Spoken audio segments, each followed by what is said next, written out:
Maulana Anisur Rahman Qasim Sahab, Secretary Imarat Sharia Bihar, Jharkhand and Odisha, and Chairman Bihar Hajj Committee. I am Mumtaz Alam Flahi from twocircles.net.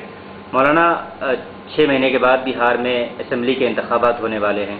اس وقت بہار کے سیاسی mood کا جائزہ آپ کس طرح سے لیتے ہیں؟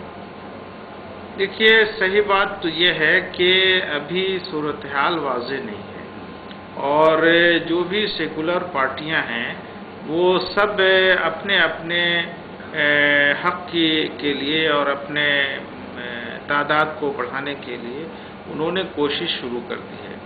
یہاں 2 فیکٹر زیادہ ہوتے ہیں، ایک کہ جو دلت طبقے کا ہوتا ہے اور دوسرا مسلم طبقے کا. ظاہر ہے کہ یہ 2 طبقہ جدھر اپنا 2 سے 5% ووٹ زیادہ دے دیتا ہے، اس طبقے کی MLA کی تعداد بڑھ جاتی ہے اور حکومت سازی کے مواقع اس کو زیادہ ملتے ہیں.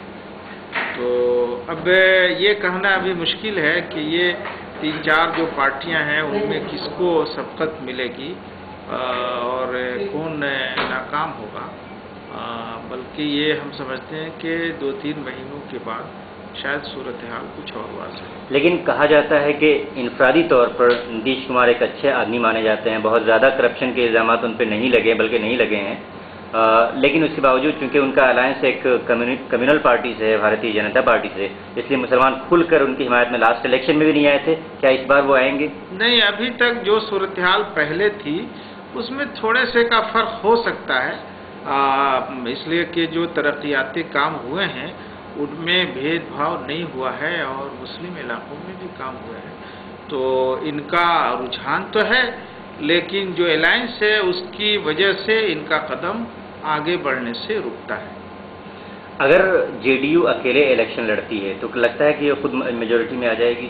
دیکھیے، اس وقت کے حالات میں تو یہ ہم نہیں کہہ سکتے ہیں، اس لیے کہ یہ ہر پارٹی چاہے بڑی ہو یا چھوٹی ایک دوسرے کو ساتھ لے کر لڑ رہی ہے، لیکن میدان میں آنے ہی پہ پتہ چلے گا کہ کاموں کے اثرات کیا ہو رہے ہیں اور اس سے کتنا فائدہ ہو. امارت شریعہ ایک معتبر ادارہ مانا جاتا ہے بہار میں، بلکہ نارتھ انڈیا میں. اس کی ایک بات ہے، اس کی ایک امیج ہے اپنے عوام میں، مسلم سماج میں.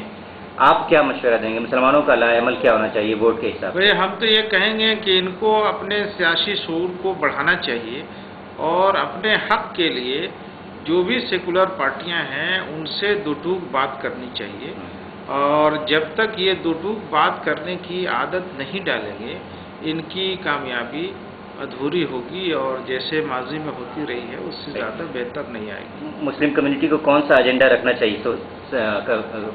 ایجنڈا تو سچر کمیٹی نے اور جسٹس رنگناتھ مشرا کمیشن نے طے کر دیا ہے، اس لیے اس ایجنڈے سے بہتر کوئی ایجنڈا نہیں ہے. دونوں سپریم کورٹ اور دہلی ہائی کورٹ کے ریٹائر چیف جسٹس رہے ہیں اور دونوں نے انتہائی دانشمندی کے ساتھ سروے کر کے وہ ایک لائحہ عمل ہمارے سامنے دے دیا ہے. بہت بہت شکریہ مولانا.